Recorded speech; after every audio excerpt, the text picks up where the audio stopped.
বন্ধুরা আজ দুপুর বন্ধুরা সবাইকে শুভেচ্ছা রইলো আমাদের ব্লকে। আজ দুপুরের স্পেশাল কি আজকে রবিবার, সানডে স্পেশাল আমাদের। হ্যাঁ, তা আজকে সানডে কি রান্না হয়েছে একবার দেখে নিই। আর আমার বিয়ান এসছে। আমার এই যে, শ্বশুর শাশুড়ি এসছেন, আমি পরিচয় করাবো। এইটা পরে? হলো গরম গরম ভাত। এটা হলো ভাত, সাদা ভাত, প্লেন রাইস। হ্যাঁ, বাঁধাকপি চিংড়ি মাছ দিয়ে চচ্চড়ি। বাঁধাকপি চিংড়ি মাছের চচ্চড়ি। এগুলো রেসিপি বানিয়েছো? হ্যাঁ, আচ্ছা, সেগুলো আপনারা পরে দেখতে পাবেন, আমি রেসিপি এটা হলো মুরগির মাংস।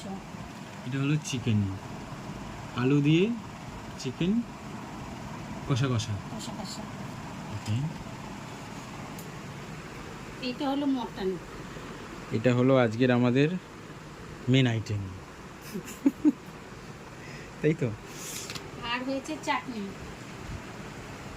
আমের চাটনি, আমের চাটনি, জেলি চাটনি। জেলি চাটনি। আমরা জেলি চাটনিটাই বেশি খাই। আচ্ছা, সবাই খেতে চলে আসুন, আপনাদের নিমন্ত্রণ রইলো। টাটা। এখানে আমার বাবা, এখানে আমার শাশুড়ি মা বসেন, আর এখানে আমার শ্বশুর মশাই।